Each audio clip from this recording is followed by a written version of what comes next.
Hola, ¿qué tal? Mi nombre es Soledad Guillermo Morelos. Espero que se encuentren muy bien todos aquellos que nos escuchan hoy día. El tema de hoy es la educación pública en el siglo XX en México, y para ello contamos con la presencia de dos profesoras para abordar este tema. Hola, mi nombre es Karen Yutzeli Carrera Martínez. Hola, yo soy Fabiola Abigail Trejo Herrera. Bueno, entonces, como saben, el tema es la educación pública y para desarrollarlo contaremos con otros temas relacionados. También se destacarán hechos importantes de la educación especial. Yo voy a plantear el tema y les haré unas preguntas y ustedes me contestarán según tengan conocimiento. Y para que todos podamos entendernos, por favor, respetaremos la participación de cada quien en su momento. El primer tema para dar inicio es el CENTE, quien es una organización gremial que representa a los trabajadores de la educación pública en los ámbitos nacional y estatal. ¿Cómo aportó a la mejora de la educación? Pues el CENTE mejoró la educación por medio de la elaboración de materiales de apoyo para maestros indígenas. Así es, el gremio magisterial entregó un documento de estrategias didácticas, guía para docentes, elaborado por el sindicato, con el propósito de facilitar a los maestros de la enseñanza a la lectura y escritura en los planteles de la educación indígena. Entre sus objetivos está el eliminar las disparidades de género en la educación y garantizar el acceso en condiciones de igualdad de las personas vulnerables, incluidas las personas con discapacidad, los pueblos indígenas y los niños en situaciones de vulnerabilidad a todos los niveles de enseñanza.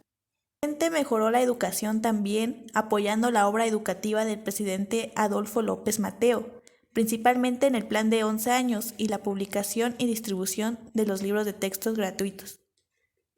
Muy bien, ahora que mencionas el plan de los 11 años, ¿cuáles eran sus principales propósitos y acciones para mejorar la educación? Bueno, entre sus propósitos se encontraba expandir la educación por toda la República, mejorar la calidad de la educación y aumentar la inscripción para todos los grados de la educación básica. Las acciones que se desarrollaron fueron las siguientes: crear planteles en los lugares más marginados, restaurar las instituciones que se encontraban en malas condiciones, así como el seguir dándole el mantenimiento adecuado a cada una de las aulas, abastecer de mobiliario, útiles y material didáctico a las instituciones educativas, realizar una mayor coordinación y orden en el trabajo, y por último, la formación de nuevas pedagogías y formación de maestros. Muy bien. Profesora Martínez, ¿cuál fue el impacto que tuvo el plan en el mejoramiento de la educación primaria? Pues logró disminuir la deserción escolar, mejoró la infraestructura de las escuelas, capacitó y regularizó a los docentes, ayudó estrechamente al maestro rural y apoyó la educación normal.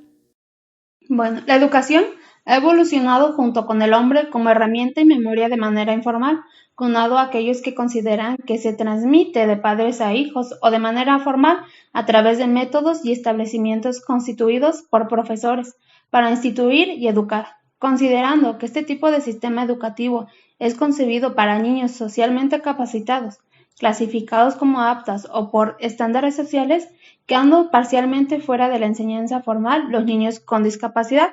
Situándonos ahora en el siglo XX, ¿hasta cuándo fue que las élites mexicanas intentaron consolidar acciones para solucionar el problema de la educación? Una de las primeras acciones fue en el año 1884, donde se dedicaron 4 departamentos en el hospicio para pobres con el fin de que proporcionaran atención a niños, niñas, ancianos, ancianas y a personas con déficit visual. Lo que sobresale en esta época es el intento de implantar y conformar un sistema educativo enfocado a niños con capacidades diferentes e indígenas. Los avances se hicieron notables cuando se decretó la Ley de Educación Primaria y la Ley de Instrucción Rudimentaria. En ambas se disponía la creación de escuelas y enseñanzas especiales para infantes con discapacidad y el establecimiento de escuelas para los indígenas. Aunque hay que recordar que el desarrollo de estos sistemas se vio interrumpido por el estallido de la Revolución Mexicana. Claro, no sería hasta 1920 cuando surgió el enfoque médico-pedagógico para la atención de la población infantil con capacidades diferentes, y para 1925 se creó el Departamento de Psicopedagogía e Higiene Escolar, que buscaba el mayor rendimiento posible de los alumnos, así como el maestro identificara adecuadamente las capacidades de sus alumnos y con base en ello utilizara métodos y procedimientos pedagógicos acorde a sus necesidades. Otras acciones para solucionar el problema de la educación especial fue en el año 1937, que se creó la Escuela Nacional para Ciegos, Escuela Municipal de Sordomudos y posteriormente la Escuela Nacional de Sordomudos, además el Departamento de Psicopedagogía e Higiene Escolar, entre otras. También, para poder atender a niños con dichas discapacidades, se aperturaron carreras para maestros especialistas en la educación de niños y adultos ciegos y la de maestro especialista en la educación de niños y adultos con trastornos de la audición y el lenguaje.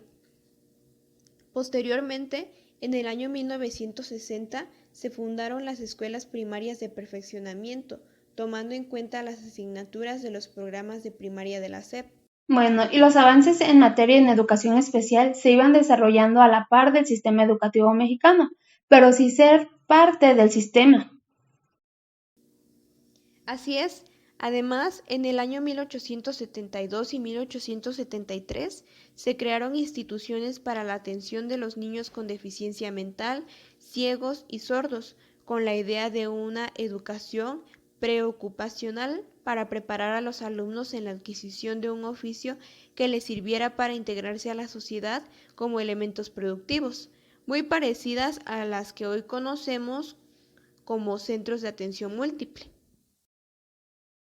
Otra creación importante que no mencionó la profesora Martínez, claro, esto fue después, fue la clínica de la conducta, en la que se estudiaba la personalidad del niño y buscaba los parámetros de la conducta normal, en contraste de los niños problema, que se definían como los hijos indisciplinados, amorales, perversos, psicópatas, enfermos, alumnos con malas calificaciones, crueles, con anomalías sexuales, amantes de lo ajeno, desatentos y con nulo aprovechamiento.